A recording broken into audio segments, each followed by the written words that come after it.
And there we begin with it. Episode 28 it would be of 60 Minutes with Karl G. How my YouTube podcast show, I have to say that full name so I do not get sued by CBS Viacom.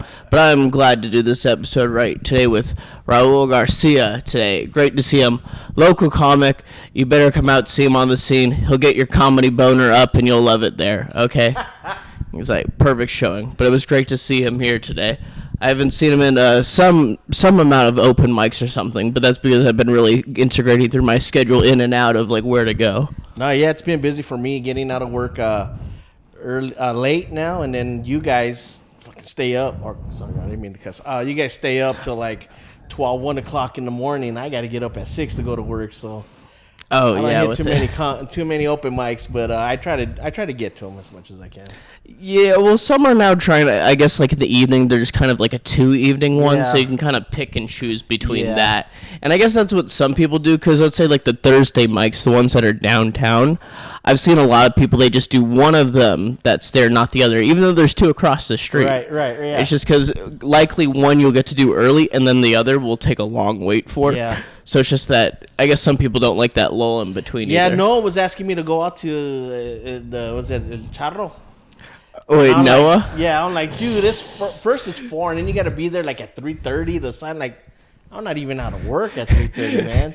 Yeah, I was gonna be like, oh my goodness, getting the suggestions of that. Yeah, I want to say, was the first time I met you? It was Golden Margarita. Golden Margarita. It was either that or the Woodshed. Woodshed, yes, through that. Which I did learn how you always. There's always some very interesting people at Woodshed. Like this Wednesday, there was this guy with this shoe and it's like it was covered in tire tread, the entire shoe itself, like the back side of it as well, and it was just so weird. And I know because like the group of friends he was in, Josh Harrison tried to say, it's like these people are your friends and they let you go out looking like that. Was he Mexican wearing huaraches? No, those huaraches are made out of tire rubber. No, he was like a gay white dude with like tattoos and a cut off sleeve.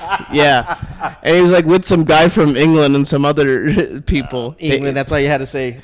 Yeah, they were. It was just interesting, like the shoes, because just look at him, it's like, oh my god, you'd think he'd be going on some rocky terrain. Other than Mexican, who wears tire rubber underneath their shoes? Like huaraches, you literally buy huaraches. The bottom of those things are tire rubber. And my dad used to hit me with those. Oh my god, with itchies. Huaraches, bro. Don't ever, It makes me feel like just getting like a simple leather belt. It's like, okay, maybe it's better in that case. When you feel the weight on those huaraches, man, that's what's going to put your kids straight. And it did. It like gets them thinking in line. I remember some minor league club when they were doing one of like the alternate like hat things. They had like a chancla, like a flying. There was like a flying one. That's what a huarache is. It's a glorified chancla. Okay, so that's what it is. It's like what are those shoes? Those that everybody wears. Those what the hell are they called? You're talking about more like the boots? The Crocs. Oh, Crocs. The Crocs, yeah. Those type. Okay, I see what you're saying now, and that type. All right, that makes sense. Yeah, so Woodshed, interesting to see there. I mean, obviously, that's a more calm thing, just the guy's shoes. Usually it's someone that's acting very absurd and stuff there. I was there the last time I was there, remember that? Yeah, you were there. I think that drunk couple. Oh yes, the dude sounded like the coach from the Waterboy. Was he the one they kept trying to lead him against the fence, and Josh Harrison had to keep trying to help him? Oh, that actually, I remember that because that's when I came back, and that was the first time I ever did good on stage, because that was like my just going off fuck it night. Right. Like I had like the shot of Malort, which is like this weird Swedish liqueur. Then that one woman, I just started like, you know what, I don't give a fuck, and I just started like hitting it up on her and stuff because the guy was like totally drunk and stuff. It's like, I don't care if she's like a 37-year-old tweaker. It's like who cares about this night? I'm probably shot, buddy. Well, it's like I'm probably never gonna see her again, so why not? In that, I mean, it didn't that night, but it was more just like whatever. And I got good advice from Josh Harrison. Don't bring up my notebook that night. Don't bring it. Yeah. Yeah. Well, because learning at that, and that's a big thing, I guess. Learning it with comedy is that it's kind of a crutch to be up on, and it's somewhat better even just to pause, look around the room, and make an observation from that, rather than. Yeah, I did notes probably when I first did my when I did the new faces. Okay. And I had talking points. I don't know, but I had some talking points, and just everybody before me and after me did not have any notes. And that was an open mic. I was like, you know what? I need to put this away. I just record myself, listen to it over and over again, and then go with it. Yes, the recording. That's exactly what I do because it's observation. Yeah. And I don't know like the methods you use, but the first time I do it, I just mute it and I just look. Do I even look like I'm normal, or do I look like all stiff and moving weird? Yeah. No. Well, I used to DJ back in the day, and I did a lot of emceeing. So, oh hell yeah! So being in front of a stage never bothered me, but telling the joke and hoping that they get it. That's where the challenge was for me, something new, and it's worked out pretty good. Oh yeah, conveying it to them because it's that whole like interpretation. You know it's funny, but somehow got to get it to them, learning about that economy of words and how I learned from Josh Harrison is to do more mainstream stuff, so you don't have to explain because explaining takes time, and it's like you don't have time to explain. It's like get to the point with them. Yes, right. Yeah, Josh was great. I want to be like, I would love to be like, what's his name, Josh Gerber? Oh, Jonathan Gerber. Oh, Jonathan. Oh, that dude, he's awesome, man. Yeah, I was told some people said I'm like his like young child and stuff like along those times because you just like rant off and stuff about topical stuff and such. No, I saw you a couple weeks ago because I went to go see Caesar at Improv Mania and that sucker wasn't even there. He was like, "Oh, I'm sick, dude." Like I literally left JP's because it was dead. I got to get there early, and I was like, "Well, Caesar's out there in Improv Mania at the 10:30." So I was like, "You know what? I'm gonna make it out there."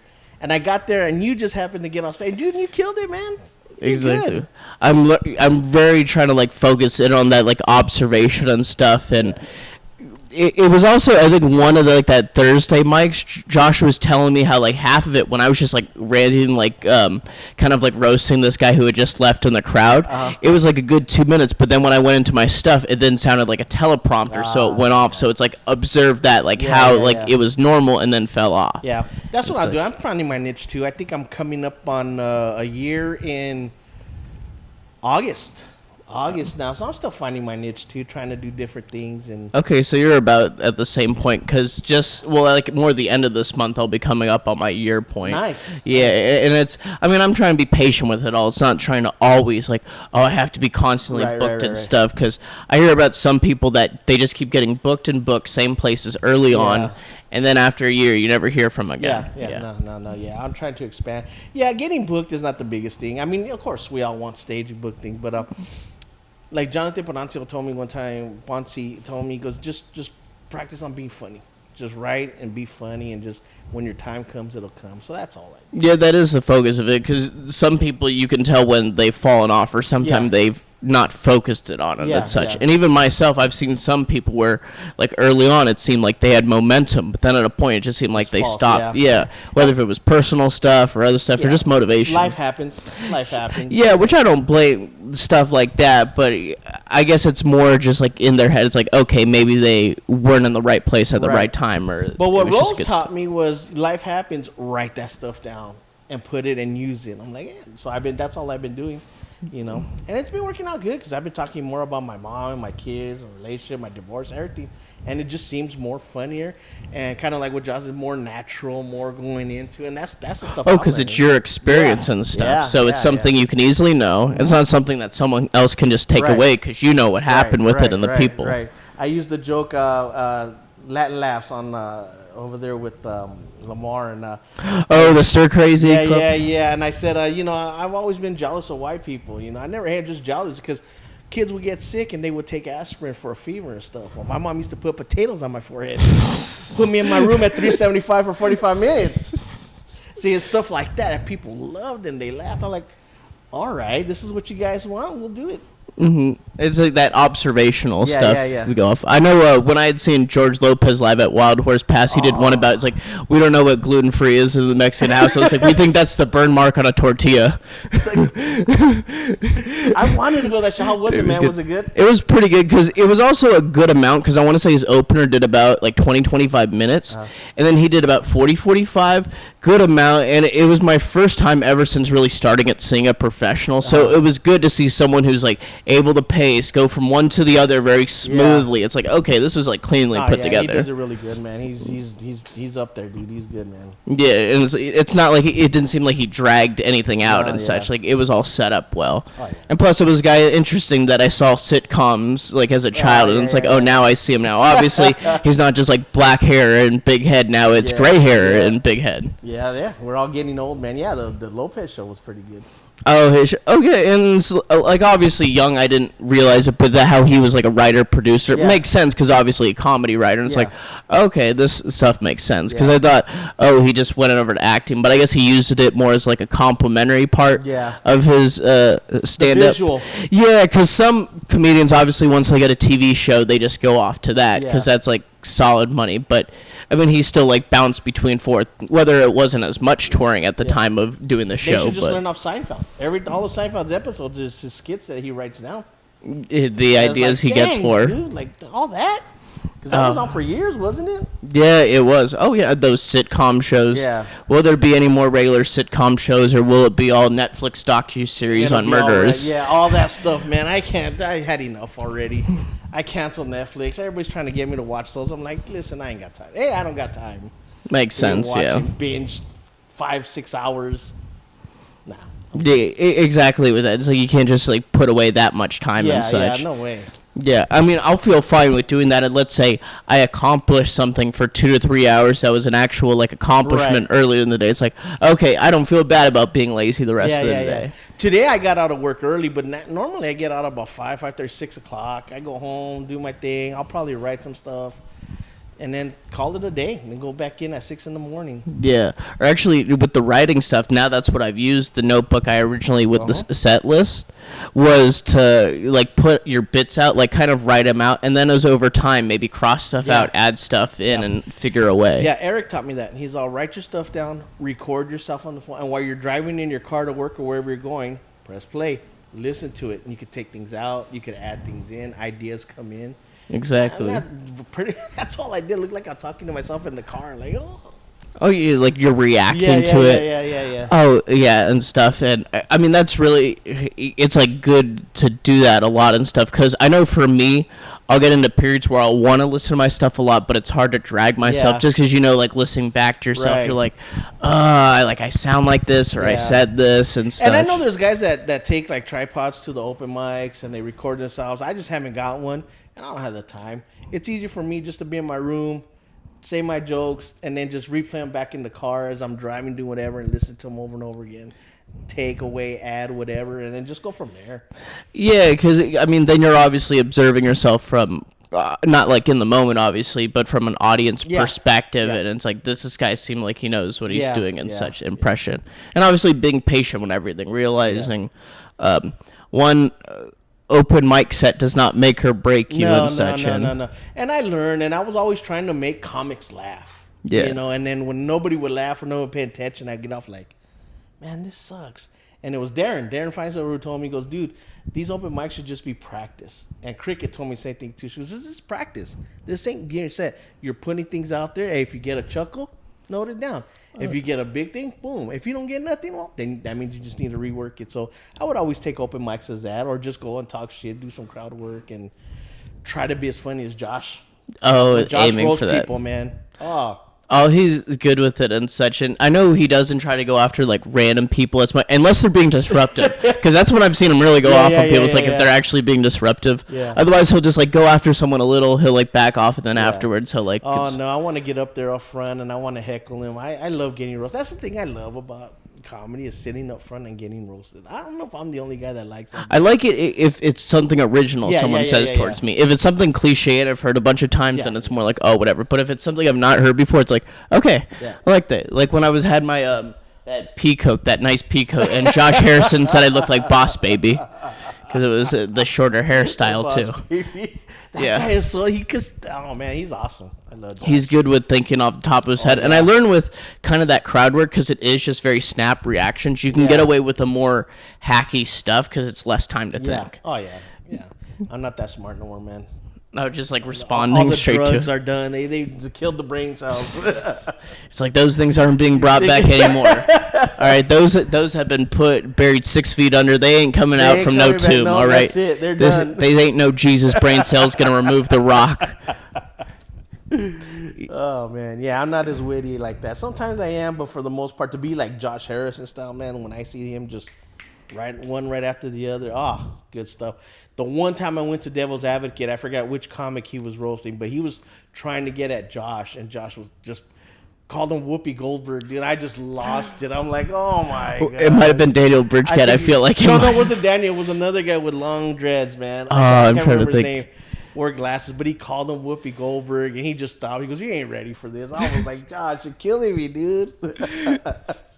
He definitely is good with just that like come back and say, and he laughs at his stuff too, Yeah. so it makes you laugh as well. Yeah. And stuff because he knows it's funny himself, and I guess that kind of is like a good like step in growth to get because I think he's told me he's done 4 years or something. Oh so, wow, yeah, and you know when I see all comics, any comics, I don't care what level they are, you know, I respect it because A, you're going up on stage, being right, and you're trying, and B, you're trying to be creative, and there's some that bomb, and then there's some that kill it. Either way, I get inspired. Like if I see somebody bombing, like damn, I don't want to do that, and make sure to step my game.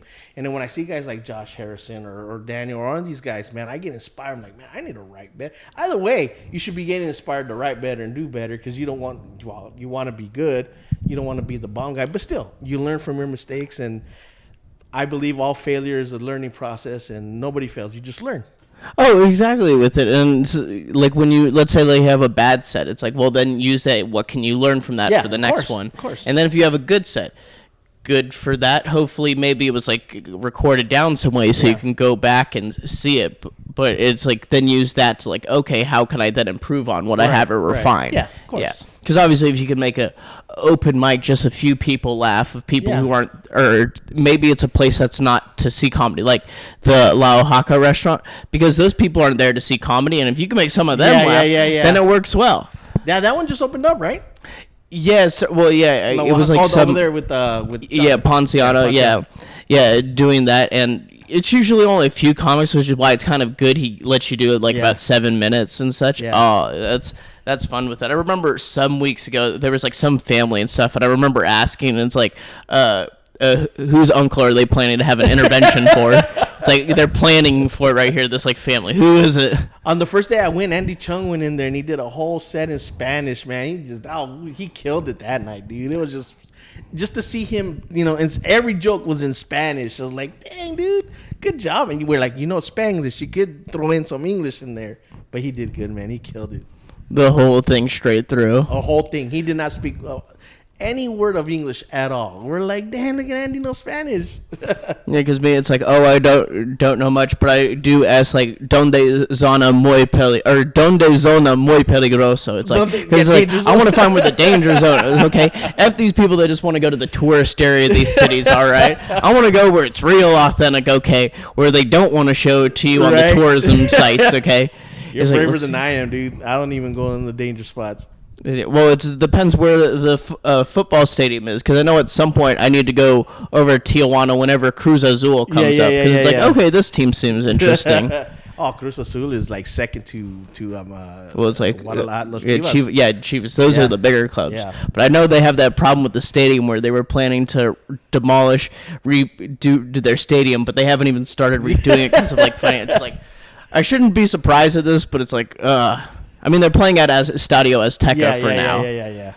Which is a nice stadium. It is a pretty nice stadium, like how big it is. And I saw when the U.S.-Mexico qualifiers, because they were chanting, like doing a lot of like cursing, like a lot of Mexico's fans. Like the PA announcer was trying to like drown it out by just like yelling, "Go Mexico!" Like he was just trying to yell. Yeah, they just kept yelling that. They just kept yelling "puto," and the PA announcer just trying to go over. It's like, it's not gonna work.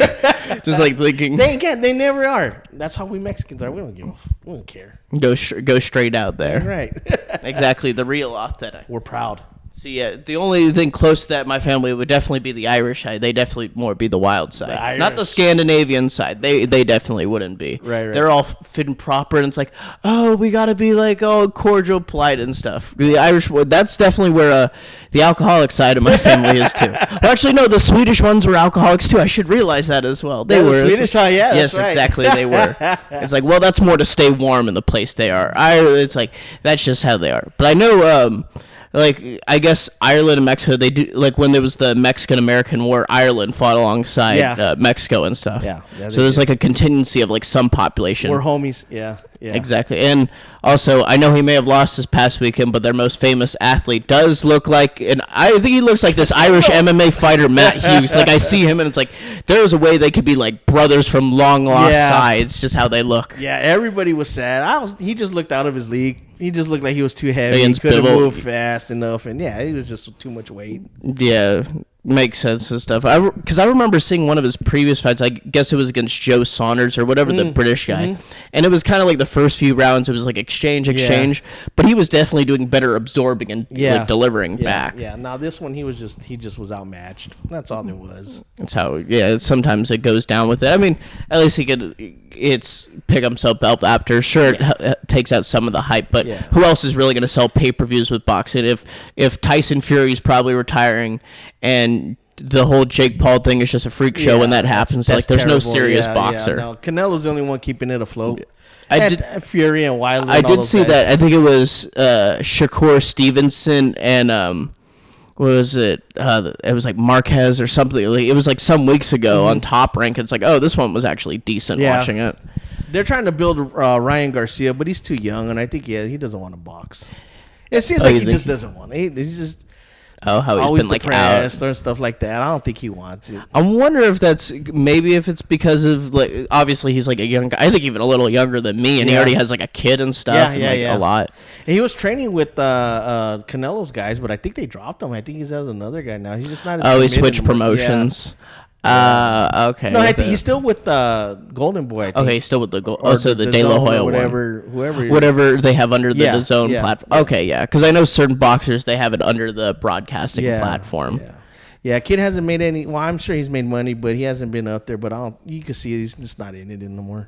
Okay, so it's that like motivation stuff. Yeah, you gotta have that motivation to go out to it. Because if you don't enjoy it, like with us in comedy, if you're not enjoying go to open mics, it's like then why be there and stuff. Yeah, you gotta have fun. Yeah, because there's the getting social hit in aspect. the head a couple times will convince you like I don't want to do this no more. Oh yeah, the brain damage. And he's stuff. a pretty boy. He doesn't want to damage that face.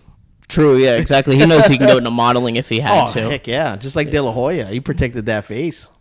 For so long, and he knew when to go out because they do go out usually at a relatively early time if they've kind of made late it. 20s, probably 30s. Yeah, because then they know at that point it's like they've secured the bag, and that's obviously smart. Which I don't blame him at that point because it's like, hey, secure money for your future, secure it for your family, and obviously for the world. Maybe we want to see him do more, but personally, if I was them, it's like sure, I'd act selfish and just get the money. I'd fight Mike Tyson for a couple $1 million to get knocked down in 30 seconds. Of course, who wouldn't?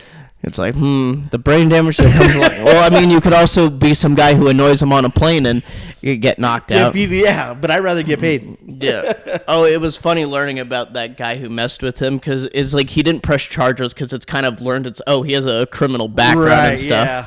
And all this footage that was against him, it's like, this isn't going to work. And he's stupid. I mean, Mike Tyson literally took his time, talked to him, shook hands, took pictures. Just some people don't know when to stop, man. He just kept annoying on him. Yeah, like leave him alone already. Just let him be. But, exactly. People. They just keep pestering. Yeah. Because they think, like, when will I ever see this person again? Yeah. Well, you saw him. A lot of him. Well, now he has a memory with him commemorated.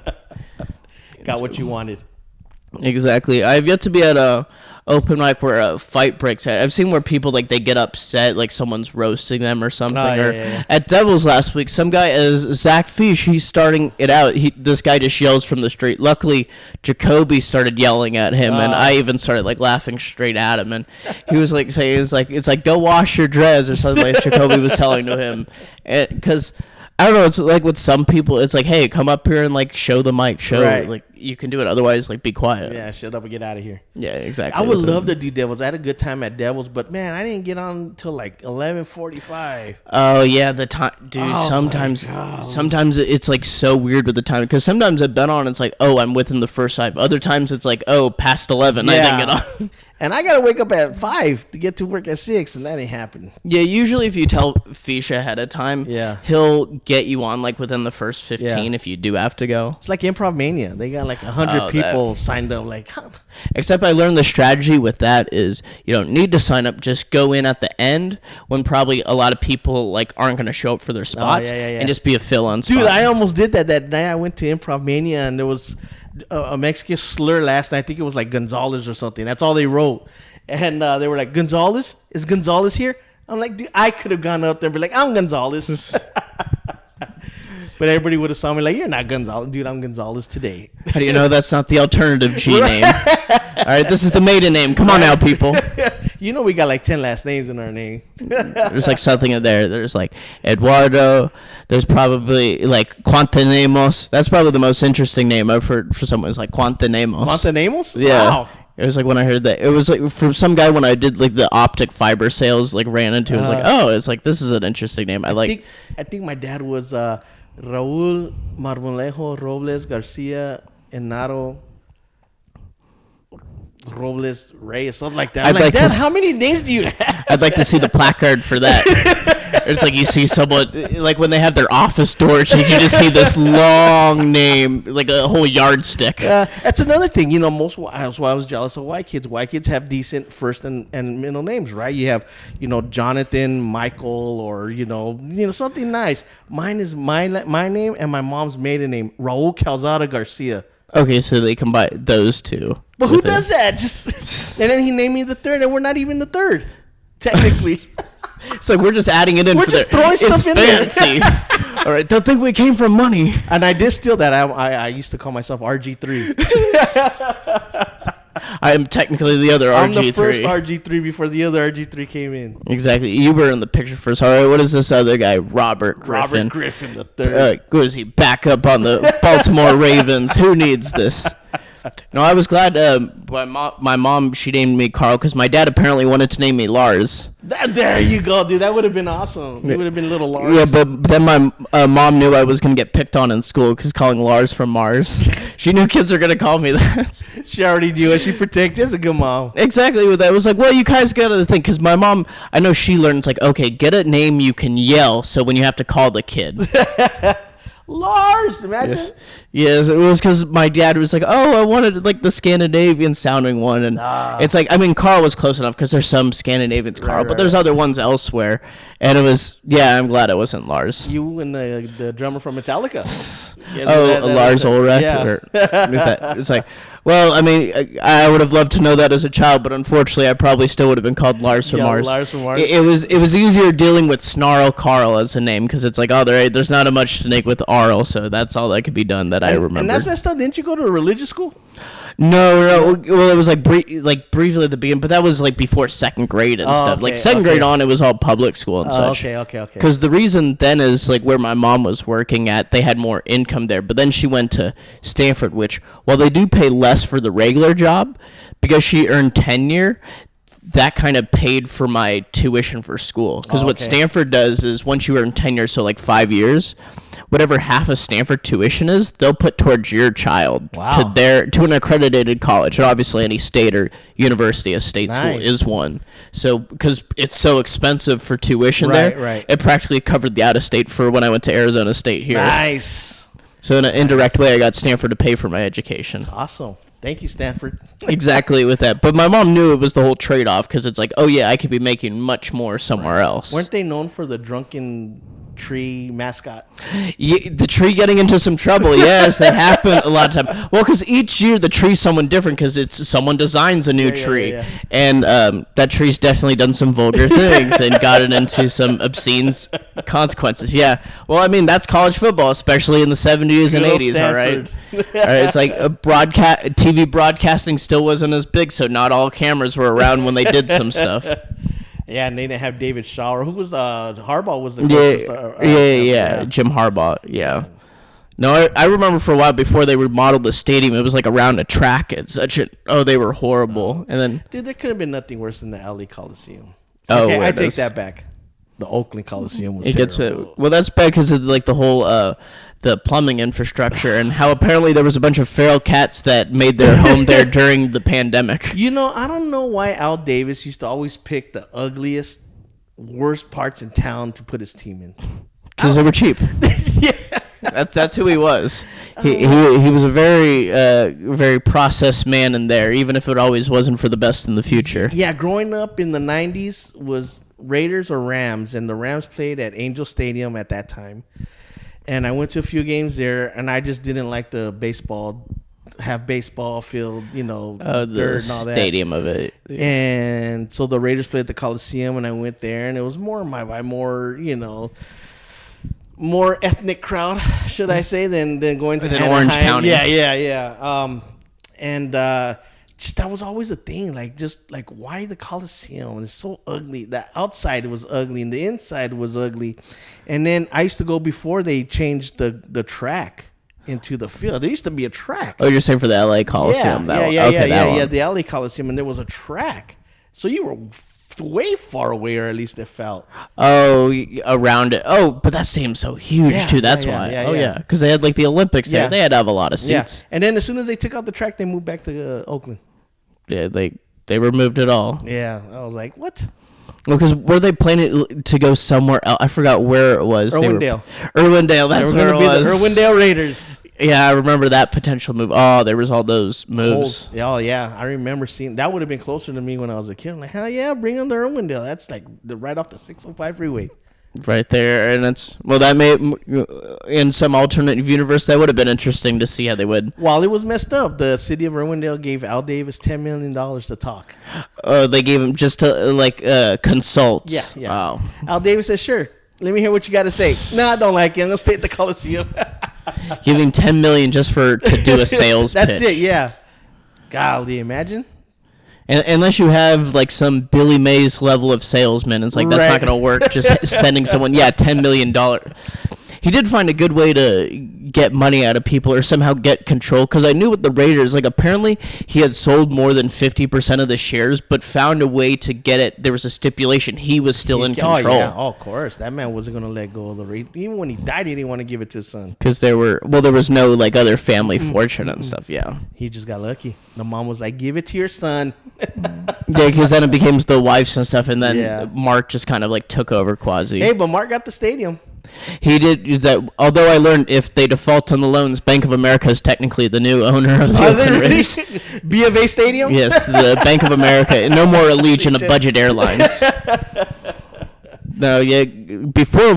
Here was a glad thing that has changed since the last time we talked. Because at first I wasn't optimistic, but then the free agents came. Yeah. And especially when I saw Chandler Jones and Devontae Adams, it's like, okay, there will be some hope here. Maybe Josh McDaniels can't screw it up with these good of players. Hopefully with age and experience, So I've been watching a lot of the New England games last year, and I was like, okay, I see. He's a power runner. He loves to run the ball, a lot of play action pass and all that stuff, which is good, especially getting into the end zone.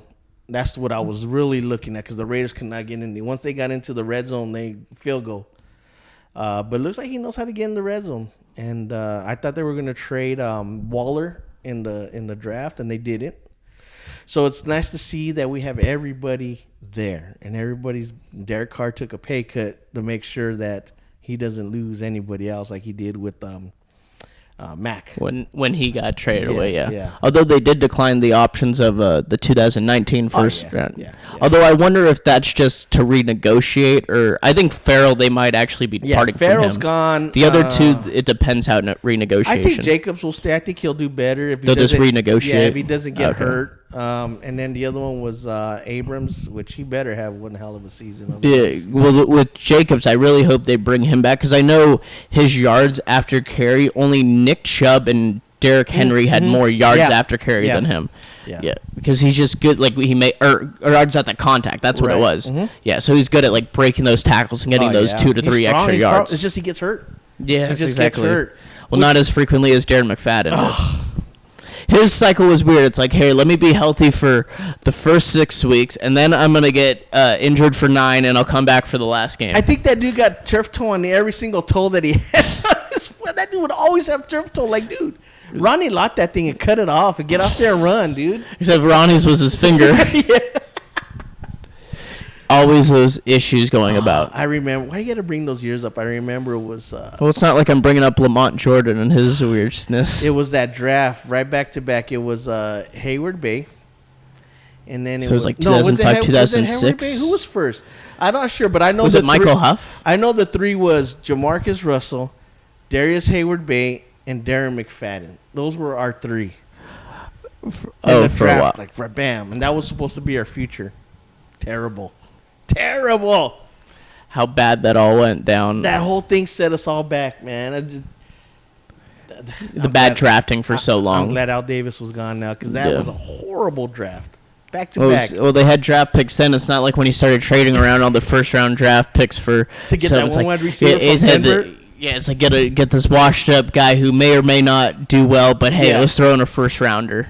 Al Davis was very optimistic, man. He always thought he could do what he did back in the 70s and bring it in and make it work. And he didn't realize the analytics at the time that was going on. Well, that's why Reggie McKenzie had to clean up payroll and get them under the cap. I mean, they brought him under the cap before he got let go. Yeah. Except he would bring guys with, like, bad knees in the draft. Like, dude, who are you drafting? Like, Carl Joseph, bad knee. Chimdi Nchukwu. Had a bad knee. And Obi Melifalu had another knee surgery. Like, dude. Guys are getting hurt, or who in the trainer's office is getting these guys healthy? That's always the thing. It's like if a team constantly gets some injuries, it's like, who's the trainer? Yeah, right. Here? Who's what are they doing? Yeah, that was just horrible drafts, man. I think.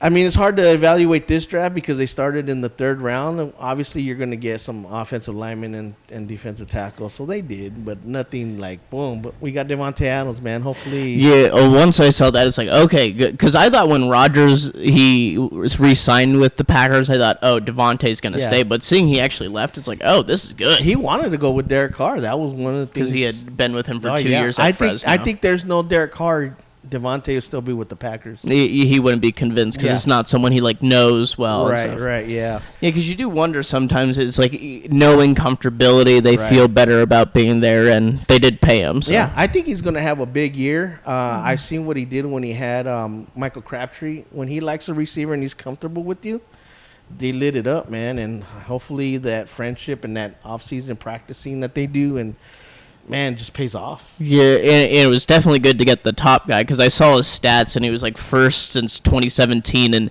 yards, touchdowns, and like receptions. It was like something. It's like okay, so they're definitely getting the top guy. Yeah, it's gonna be awesome. I'm excited. I'm very optimistic.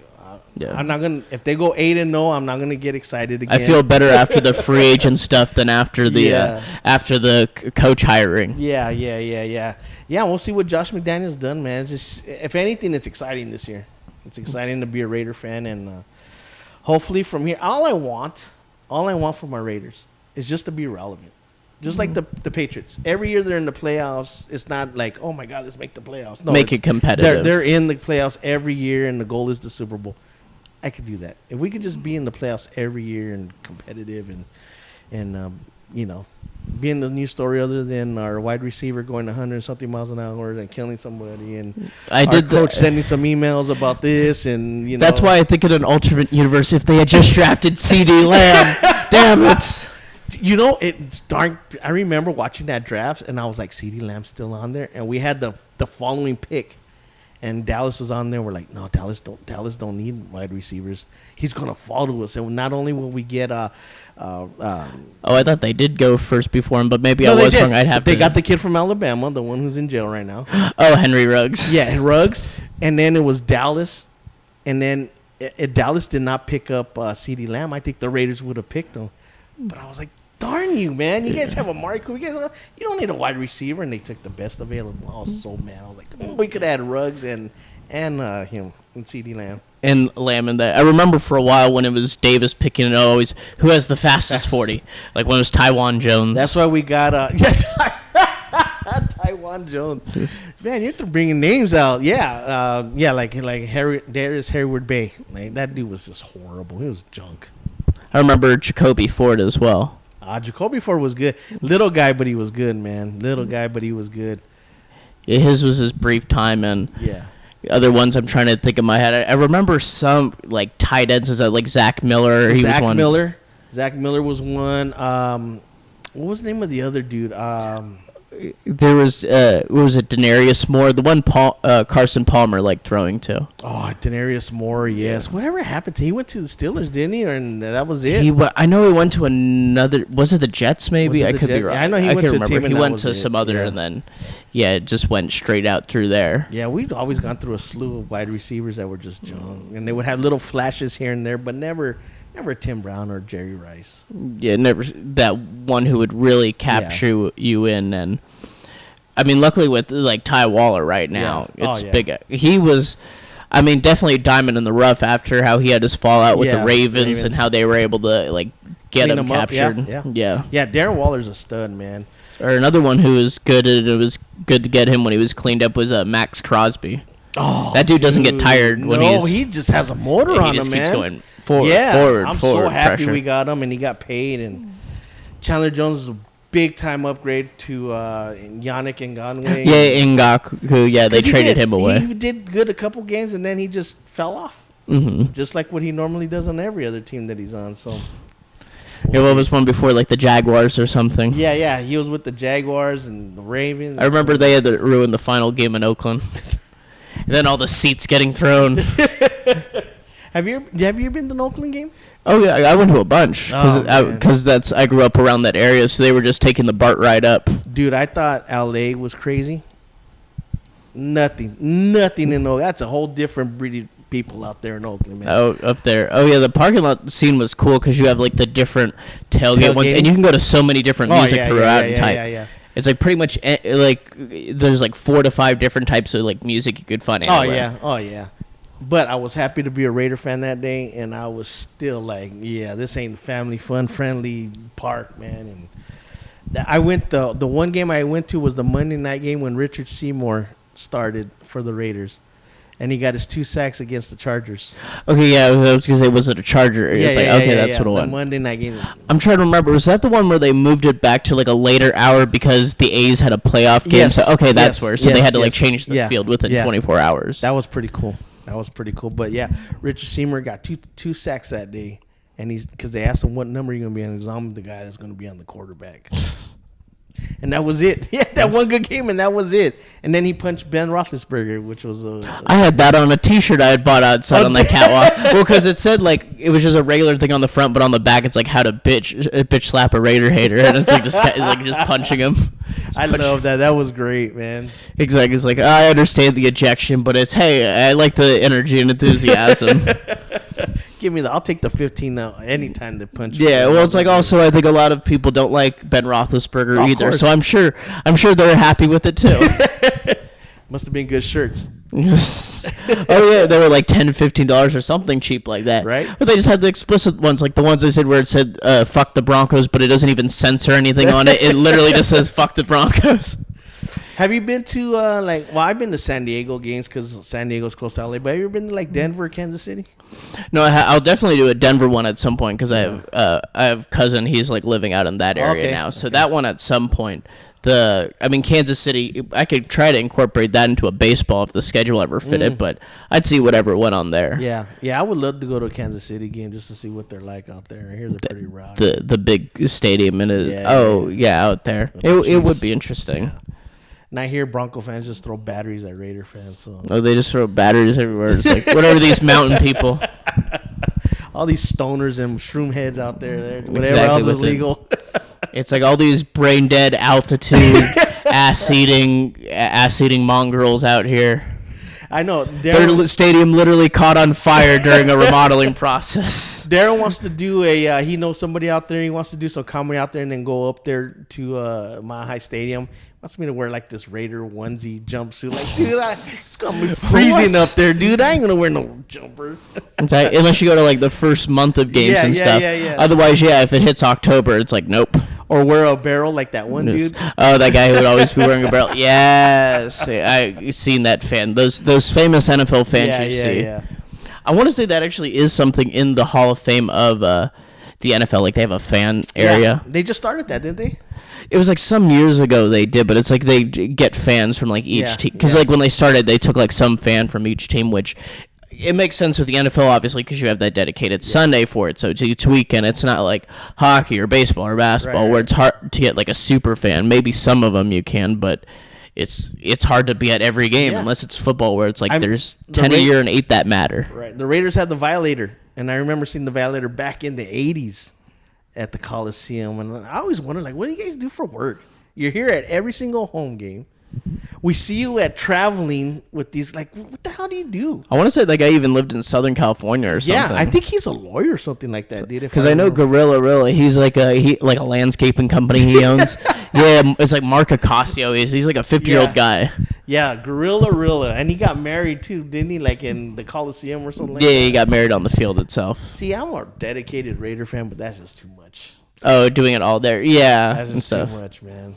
No, exactly. Like the extent I do is just like with you, it's like with the ink on you. Yeah. It's like that's what it is. But you got yours on your hand, isn't it? Yeah, right there. I'm just like thinking about the pain that like goes through when it's on the bone. Because I swear, when I got this colored in right here, you're just feeling all the 4 needles coloring it in dragged. It's like, this is so horrible getting it colored in. You know, was it that bad? It didn't hurt that much, and yeah, no, it was good. It was good. I enjoyed it. I always told myself I'm never gonna be that Raider fan that would get a tattoo and this and that. I was like, fuck it, let's do it. It's like it's just one. It's not like your one getting it like around your neck or stuff. My cousin Michael on the calf, he's a diehard Raider fan, and he got Howie Long on his calf with the Raider thing, dude. Oh, diehard. His whole garage, everything Raiders. Every day he wears Raiders. He's got something on it. Oh yeah. I've seen it even with some of those super fans. They have like their contact lens, and it even says like a Raiders around it. Yeah. Oh yeah. Well, with the technology they have, it's like they can definitely get it done. Yeah. That's crazy. I never seen the contacts. Yeah. Well, I mean, they probably know like some optometrists that can get it to say that and stuff. Because obviously, like if you can get it any color, it's like of course, right? You do something like that. But yeah, that was interesting. Oh, were you gonna say something? Let's talk A's, dude. I see your little A's jerseys right there. Oh yeah, well, I got those signed. Yeah, so it was interesting having 2 teams in the same place, but also having some fans that complained about the other team. Yeah. Because they're like, oh, we hate having to share a field with that. That's why I don't like the Dodgers because of the A's. So I think I told a story. I'll tell everybody. So I grew up, Jose Canseco, my idol. He's like big. That was the dude I wanted to be when I was playing baseball. I wanted to be Jose Canseco, man. Never seen a guy like that before in my life. I was like, that's who I want to be. And so I followed the 88 A's. That's when they went to the World Series. Oh, the one against the Dodgers. Mind you, I grew up family Dodgers. All Dodgers. I knew Ron Say, Steve Garvey, Oral Hershiser, Fernando Valenzuela, all that stuff. I grew up around that. But Jose Canseco was my guy. And him and Mark McGuire and who's it? The Henderson guys. Oh, Ricky Henderson. Oh, there was also Dave Henderson. Yes. All those guys, man. I can't remember all their names no more. It was like Tony Phillips, Dave Parker. I think Terry Steinbach was in that time too. Yeah. And what was the pitcher? Dennis Eckersley. Yeah, the closer. He's the one that threw the home run to Kirk Gibson. Yeah. Ever since Kirk Gibson hit that home run, I was like, I'm not going to be a Dodger fan. Screw the Dodgers. And my dad got mad. I became an Angels fan because I was interesting story. Somebody gave my dad tickets to the Angel game, and we went in early, and we were out towards right field, right by the foul pole, and everybody was watching this one player on the field, and I didn't know who it was. I think I was maybe 5-6 years old. I told my dad, I'm gonna go down, and see who this guy is, see what everybody's ooh-ahhing about, and all he was doing was stretching. And I was like, I don't get it. So I'm just minding my own business, just watching. He gets done, and he takes off his wristband. And everybody, and he comes and he gives it to me. Mind you, the crowd is probably about, good 20 feet from me.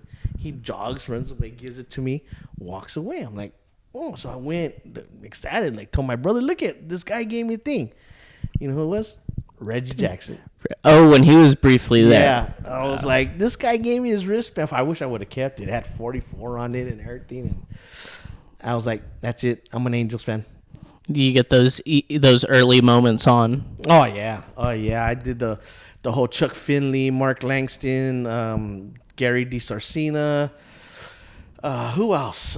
Brian Downing. Those were the old guys, and then of course the Tim Salmons, Garrett Anderson. The year that we won the World Series. Yeah, and that was before Vlad Guerrero came there. That was too. right before Vlad. Yeah, before he came. Yeah, there. and then Vlad came. Was Bobby Abreu there too, or he was there? Or he was later briefly. On. Yeah, I think he was there during the Vladimir Guerrero days. Or I'm trying to remember, it was one of the was it Jared Williams? One of the pitchers. I'm trying to remember. Or Weaver, Jared Weaver. Okay, that was afterwards.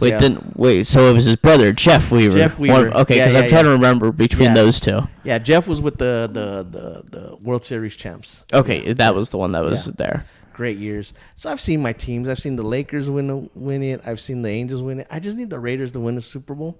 At some point. I could die happy.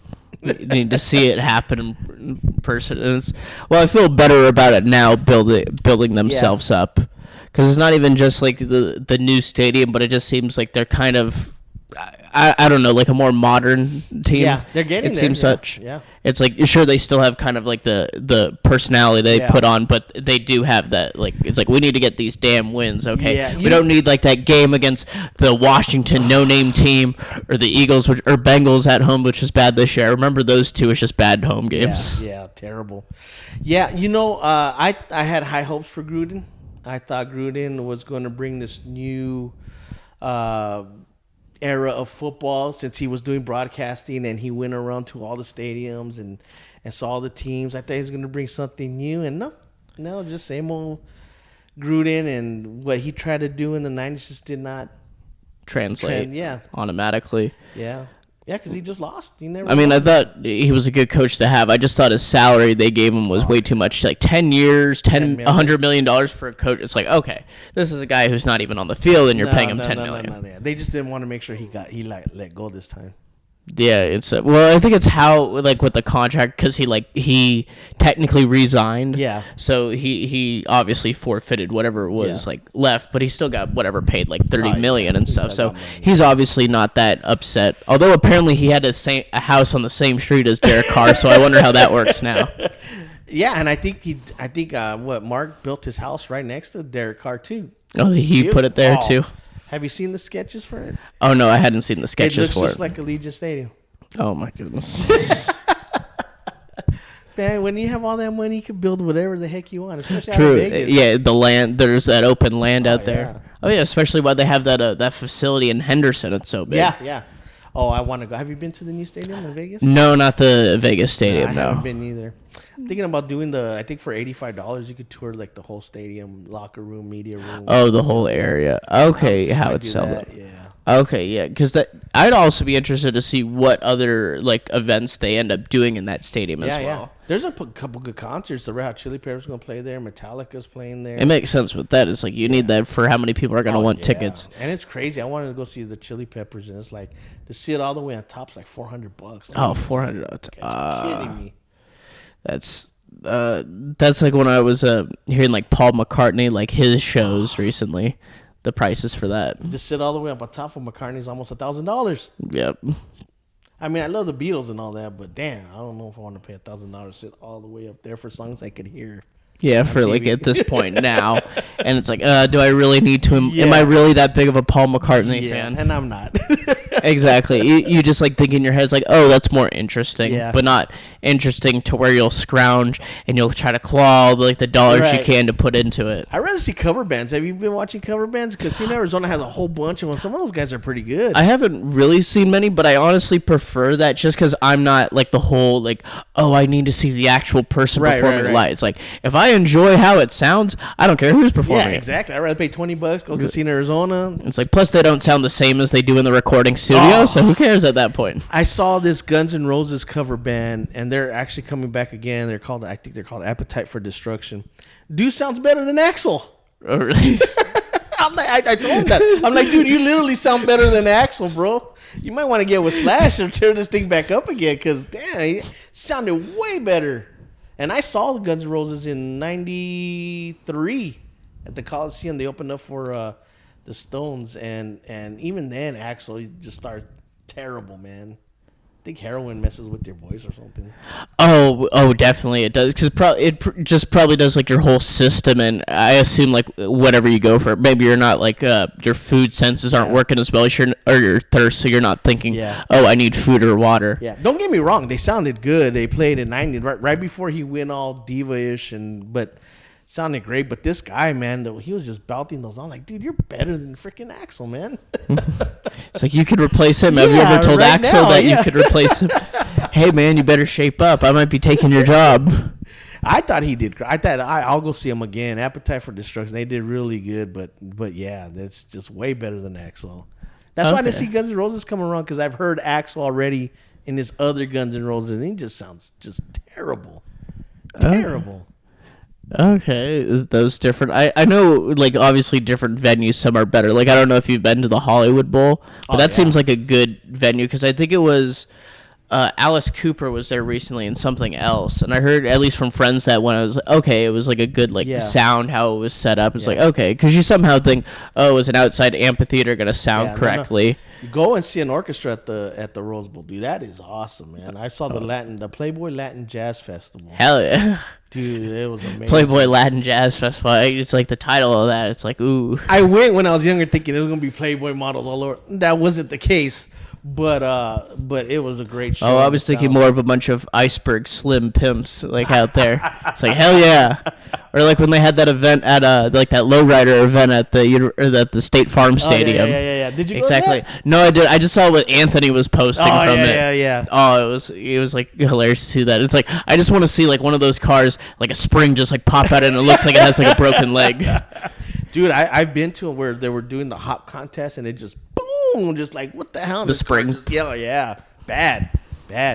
No, I don't go to car shows like that no more, because in Pomona, California, I can't remember the year, but we went to a car show, a lowrider car show, and it was one of the biggest. And apparently 3 different rival gangs showed up, and shooting, looting, fighting, running, and you hear, like, damn, that was a bullet that just passed me. Never again did I ever go to another car show, man. Oh god. Yeah.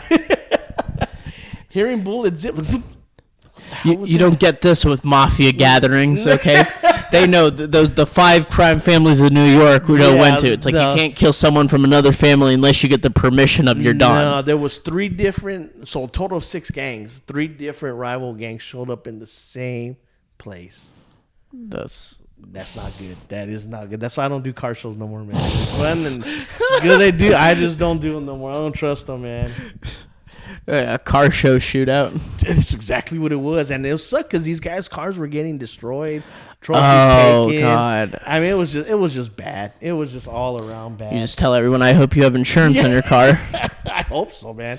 Yeah, because those are custom paint jobs, dude. They're just not, take it to the factory. Oh, yeah, they're very nice and stuff. Like, if I was more of a car connoisseur, I definitely would probably pay more attention to that. You have to, yeah. Oh, yeah, and seeing that. Well, it's like how, like the paint job, obviously, say. And some, it's like you have that shine on it, because some just have, like, that basic matte color. Mm-hmm. But others, it's like you kind of, like, look at the sunlight, and it shines a little, sparkles a little. Some of those guys put, like, 12 coats of paint on there, man. It's insane. Nice, but it just, those car shows, that shooting, I don't do it no more. I'm done. Too old. You found it at that point. I can't run as fast as I used to anymore, man. It's like, I can't deal with the possibly dangerous situation now. I think I got one good fight left in me, man, and I'm saving that. Exactly. I'm saving that for when I got to fight the beast. When I got to fight Joshua Harrison for roast TV. There's only one of us can have the spot. Good old Josh. Josh, if you're listening, if you see me at an open mic, please roast me. Please. I know it's easy. Hell yeah. I'm an easy target. And I think that's why nobody roasts me. I think he likes, like with Josh, usually with people roasting, they like, let's say, do the people they know and such. Or how I learned it from Jacoby is like, roast the people you know, but let's say like random people in the crowd, get them on your side. Yeah. Because he'll always say stuff like he'll get something random. It's like, I like that about you and stuff. Like he'll just find some way to say that. Yeah. I love Jacoby, dude. He's funny, man. But it obviously makes sense to like get the crowd on your side and stuff. Because obviously people you can make jokes about them and such. Yeah. Roast me. Guys, roast me, please. Exactly. Well, other comics, I feel like other comics, it's fine to roast them and such. Yeah. Oh, yeah. Yeah, I'm not in the circle yet. I know a lot of comedians, but I'm not like really close because I don't go to the open mics as much. And I'm trying, man. I'm trying to get out there, but yeah. But everybody knows me. Yeah. see Oh my yeah. You're face. like Yeah. people know who you are. Yeah. I think that's the most important thing. It's Yeah. not like going there or not when anyone really knows you Yeah. first. Obviously, that's something that maybe happens like the first month or two you go, Yeah. but over time it's like it happens anyway. Because people, and I think I've learned this like with meeting people. It's like you don't know people that say like their comfortability line. Obviously, we think comedians, it's like okay, we can kind of push it with other people, and for the most part you can. But some people, they take people's bits too seriously, or when they think it's like something real. And I don't understand how you could do that. Like, especially when you go to a comedy show or open mic, whatever bar. You're there to have a good time, laugh, and enjoy. And if you get roasted, it's all joke. Don't take it personal. Why take it personal? Oh yeah. And some guys just don't know how to take a joke, man. Will Smith. But yeah, you know. Exactly. They think it somehow like that's a reflection against them, or oh, they've hurt my character, they defamed me and Calm such. down, dude. You ain't nobody. Yeah, exactly. Well, I think it was something you were saying, not as like a roasting thing, but as like someone's bit, and never to take someone's bit at face value. Yeah. Like with Jonathan Gerber, because I know he has one where he talks about skull fucking a 2-year-old and stuff, and it's like in no part do I believe he actually wants to do that. Right. Yeah. But that's the thing with people's bits. You're literally just trying to say whatever ridiculous stuff. It's like if I say, hey, don't you have sometimes that urge while you're driving just to hit a kid you see that's on a bicycle? It's like, I don't mean to actually go and do that. I don't mean I've ever done that, but it's just like, it's like you just wonder, I wonder what would happen. Wonder what the snap of bones sounds like underneath my tires. I wonder how many times he'll bounce. See if it's really like the movies. Is something like that? Because obviously the joke in that, you're not laughing at hitting the kid. You're laughing at the absurdity that this is what you're thinking about while driving and such. But some people don't get that. But obviously, like other people, and I know, like I had learned from like Darren and like you, obviously too. It's like you can realize not to take it at face value. Right. No, I don't take anything personal. I learned that a long time ago. I dropped that. I've gone to shows where guys just roasted me, and I love it. There's something about getting roasted that I love it. I wish I would. I regret not going seeing Don Rickles when he came out the Wild Horse Pass. He's someone I was. He was my first influence ever. I would have paid thousands of dollars to sit up front for him to look at me and give me one of those good old Mexican fat jokes, dude. I would have just. Okay, take me now, Lord. I'm good to go, man. Because that would have been. I love it. I love roast, man.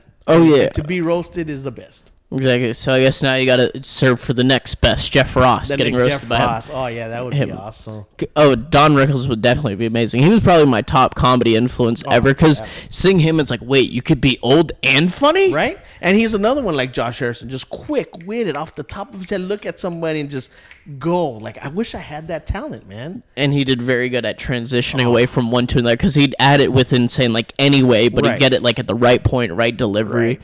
And I like that one on YouTube. He saw what's the name of that kid? A little black kid. I forgot his name. Oh, it wasn't Gary Coleman. The other one.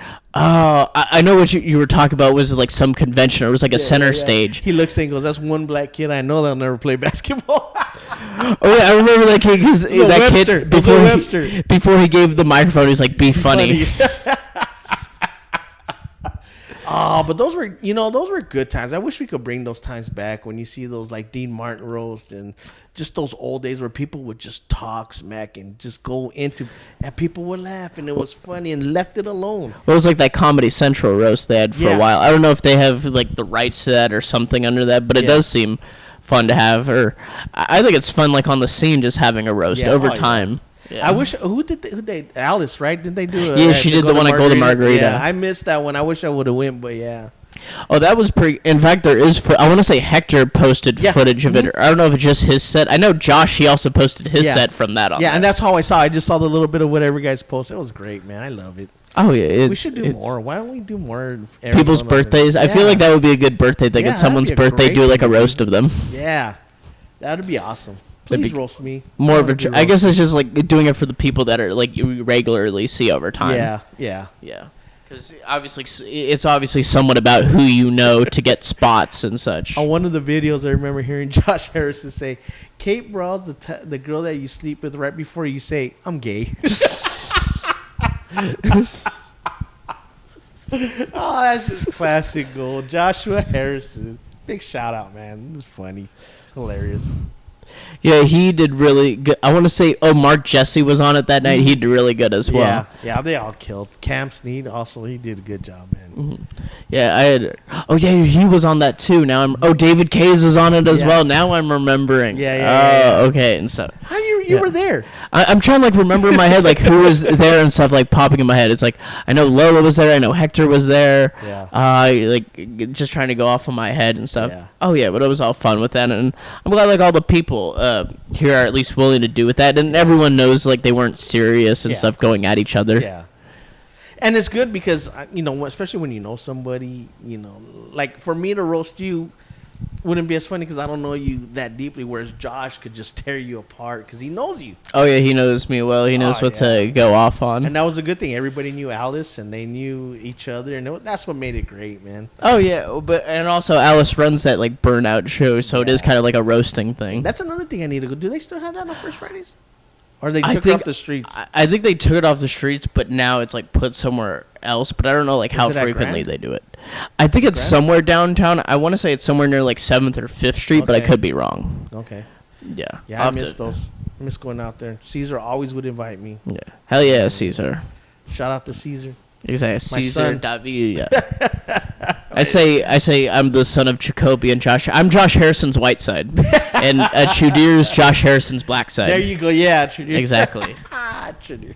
Exactly. See, his black side's the calm one, and the white side is the one that's the crazy one. The crazy one. The nut job one. The crazy lawyer and stuff. Crazy lawyer. Exactly. The crazy finance guy. Actually, that's a better way to put it like that. So how long you been an Ace fan? That I was about, like, I want to say 2004 or something, when I was pretty young, because I was about 2nd grade, and, paying attention to them, and, I mean, it took until, like, about high school learning this actually isn't that nice of a stadium. well, because it was, like, they were cheaper tickets, it was quicker to get to them, and they were usually more consistent than the Giants with being good, at least when I was young. Right. But... yeah, it was definitely paid attention to baseball and football a lot, too.